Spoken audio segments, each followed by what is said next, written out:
So is Japan taking its first steps towards making Japan great again? Its version of MAGA? I certainly hope so. If you don't know anything about me, you know that if you don't know, I am a huge fan of Japan. I love Japan. I have been to Japan many times. I have many friends there. I love the people. Japanese people are great people. It's a great country. It's fun. It's safe.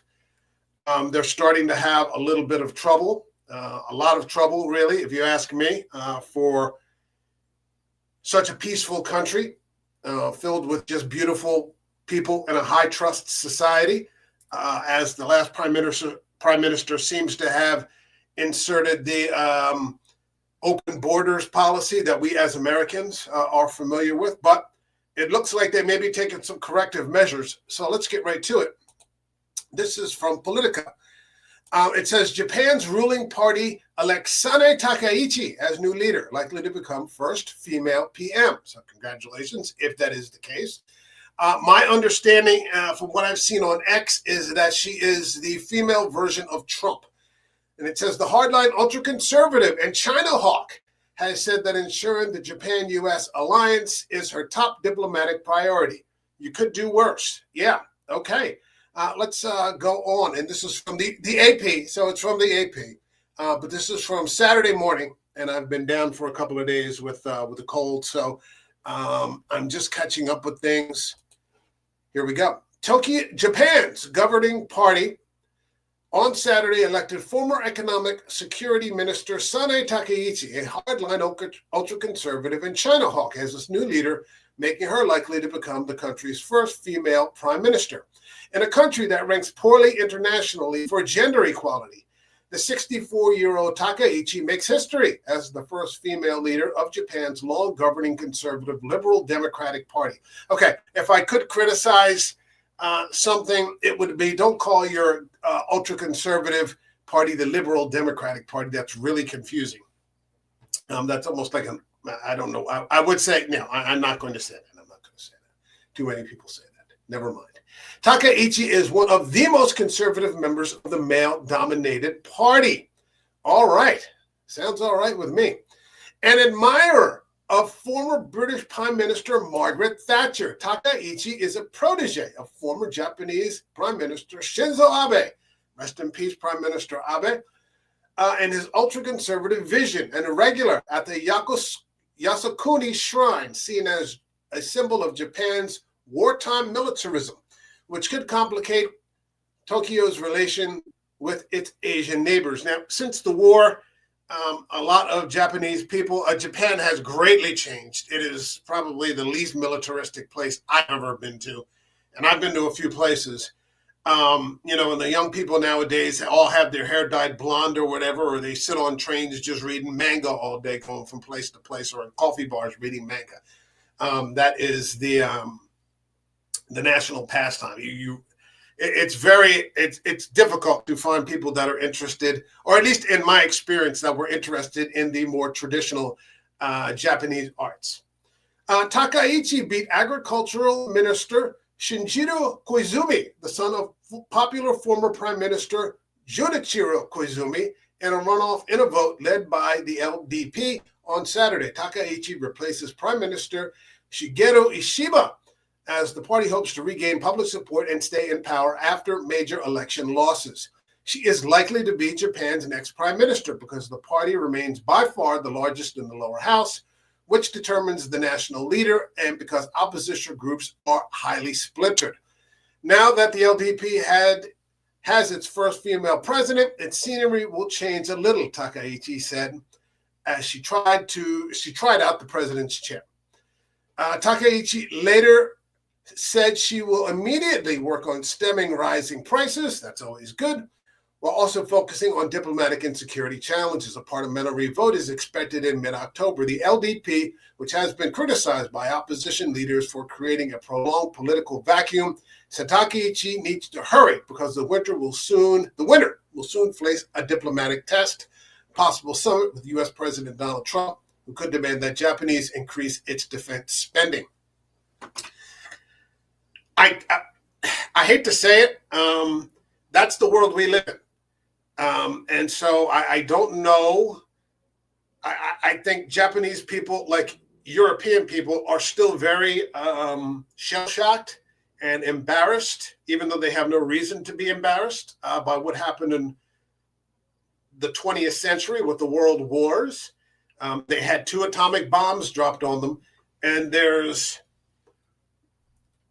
a large, no, I don't know if it's a large group of people, but there are a reasonably sized group of people that never want to have anything to do with militarism or a strong defense. So not necessarily a strong defense, but with being aggressive again, because they saw that it led to the deaths of probably 3 million Japanese people. God knows how many other people died in World War II. They had 2 Japanese bombs dropped on them. We talked about this when we covered the films of Akira Kurosawa and what the post-Japan wartime attitudes were and its outlook. But now it's been 80 years.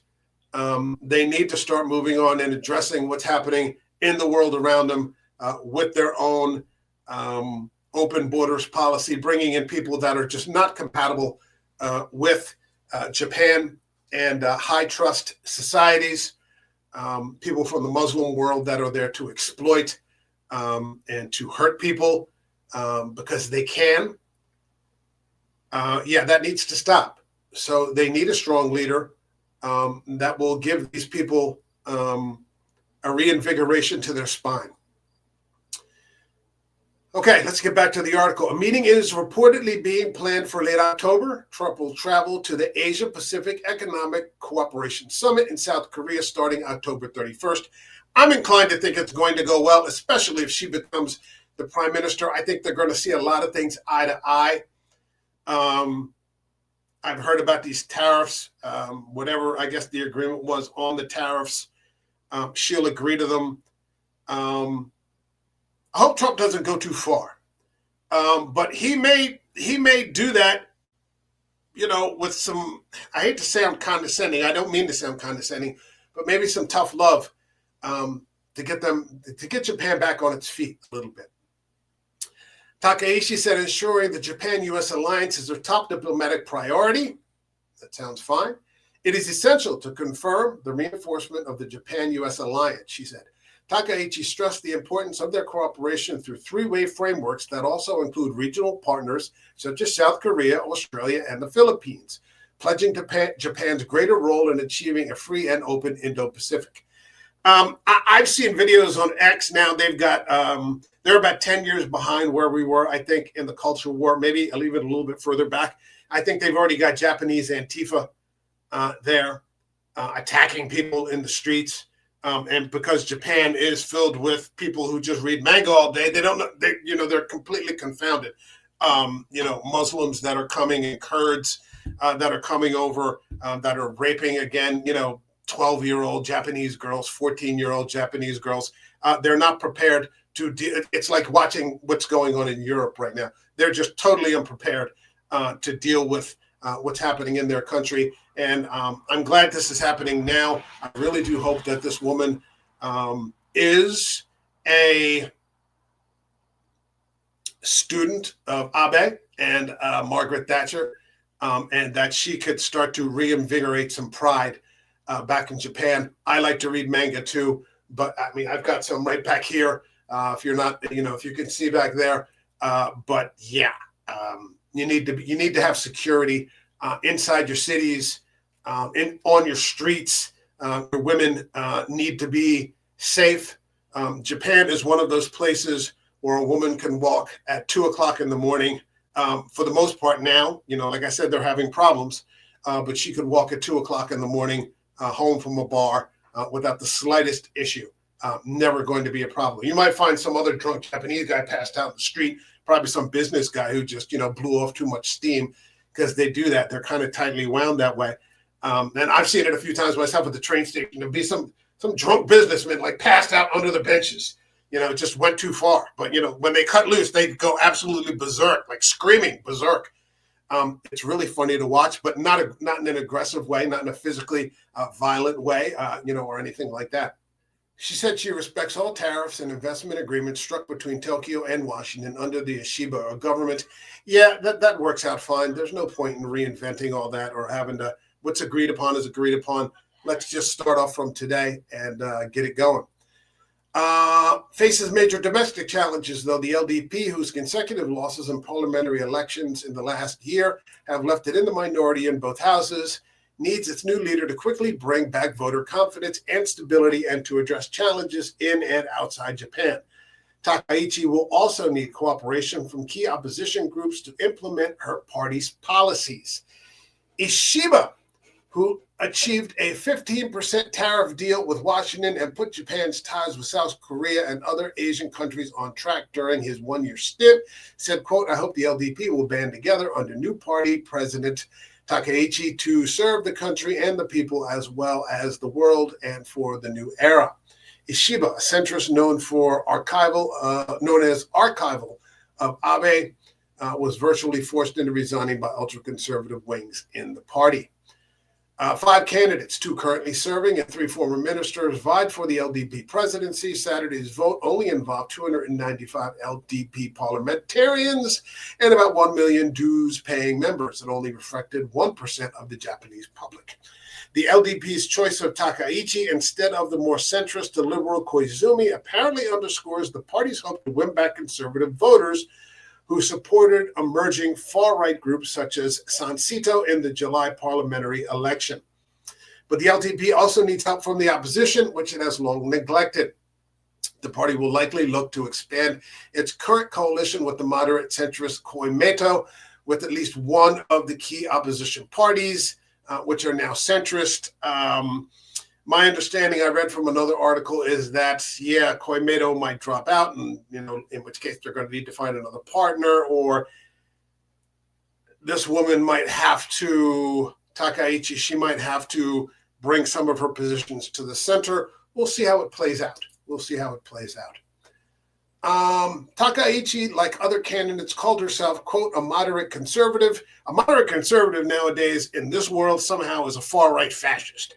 I don't understand. These were like centrist Democrat Bill Clinton positions in the 1990s, but I guess the globalists and the socialists and the progressives and the communists are making their move. And so while everyone goes further left, anybody that's kept a sane position is now a hard right person, far right person. A moderate conservative during the run-up to the election to show their willingness to work with the opposition and stayed away from stressing her opposition to liberal social views or anti-China policies. Takaichi on Saturday said the Yasukuni issue should not be a diplomatic issue and that she will think about how she can, quote, pay respect to the war dead and pray for peace. I don't think that Japanese people need to continue this whole generation shaming thing that's going on, with World War II. I hate to say it, but the World War II generation is passing into history. People need to get over it. Like, you're not going to be able to get any sort of justice for whatever happened during the war because all those people are dead or dying. She supports bigger fiscal spending for growth, a stronger military and cybersecurity, as well as tougher regulations on increasing foreign tourists. That works fine. And laborers, that works fine for me. Yeah, right there, buddy. Let me read that again. She supports bigger fiscal spending for growth, a stronger military and cybersecurity, as well as tougher regulations on increasing foreign tourists and laborers. Works fine for me. I go there for a week to 2 weeks. I go to my hotel. I see my friends. I go to train there for martial arts. We go out to eat. Maybe at night we go out to the bar. I go out to the restaurants. Maybe stumble a little bit back to the hotel, and that's it. I'm not there to cause trouble. I'm not there to have make sure other people are having a bad time, so on and so forth. Yeah, if you're not there for that, bye. Have a nice time. She was criticized for citing unconfirmed reports to slam foreigners for kicking deer in Nara, her hometown, and saying many foreign law offenders escaped indictments due to a shortage of translators. That doesn't surprise me at all. The people that are coming from these other parts of the world, and I've had people from other parts of the world who are coming to America because I've lived for long periods of time in other parts of the world, tell me to my face that they basically come here, or to the developed world because we're rich. They think we're suckers, and they've got the whole system gamed out before they even set foot in the country. That's absolutely true. Experts say candidates avoided discussing their usual political topics on historical issues, same-sex marriage, and other contentious topics, including the party's political fund scandal, which was the biggest reason for their election losses and anti-corruption measures. All right, yeah, that needs to be addressed. Their avoidance of these subjects raised doubt of the party's ability to regain public trust, analysts said. Better the devil you know. Let me put it to you that way. Yeah. Voters in downtown Tokyo said they hope that Takaichi, as first female leader, will bring changes. I do have expectations, said Masami Nakagawa, though he expressed concern about her past nationalist comments. I'm hopeful that she'll develop a stronger sense of balance when she becomes prime minister. She's a nationalist. Here's my take on it as an American. As an American who's been to Japan many times, Japan is for Japanese people. Japan is for Japanese people. Let me say this again. Now, saying that, I have friends that live in Japan. They have married Japanese women. They live there. They have children with Japanese women. You know what happens when they go over there and do that sort of thing, and create a family? They lean into Japanese culture. I have friends, they date Japanese people, men, women, whatever. They lean into Japanese culture. They don't insist, well, I'm visiting your country, you have to adapt to me. Yeah, nobody wants that. Nobody wants that. And I think this election by Trump in November has sparked an interest in countries being able to reclaim pride in their own country without having to compromise it for the sake of globalism. These evil globalist fucking clowns will be the death of us all if we let them. But the trick of it is that they really are, at the end of the day, just a bunch of clowns who you might let in because of globalism could actually be a real threat. But the entire concept of globalism has failed, will continue to fail. It will always be a failure because, well, that's just the way it is. Countries have their own cultures. You can't go over into, I can't go over into Saudi Arabia and start proselytizing Catholicism. They'll probably smack me in the head a couple of times and quietly escort me onto a plane and say, don't come back. I can't go over into China or Venezuela and say socialism sucks, communism sucks, the CCP sucks. No, I may not make it out of there. I can't go into Iran and say the mullahs, are big fucking jerk-offs. That's not going to fly. So for some reason, the developed world has developed some sort of guilt complex that they're shaking off now, some much too late. But America's on that path now where they're just like, fuck off, buddy. If you want to go do whatever you want to do that you did in your own country, well, your country is waiting for you. So again, I am very pleased about this. I couldn't be happier for the people of Japan. I pray, I sincerely mean this because I love Japan. I love that country. It's a beautiful place, and I want to see it again. I pray that they get on the right track with this and take it all the way.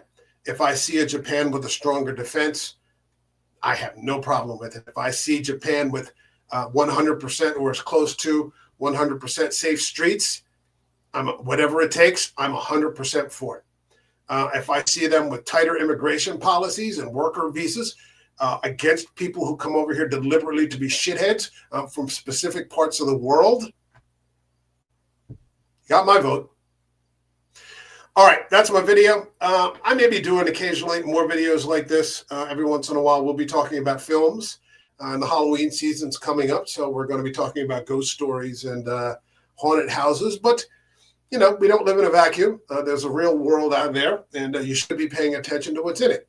So every once in a while, we'll see what's going on. I think this Japan thing is something I will be following because I have a bit of a personal interest in it because of my history with Japan.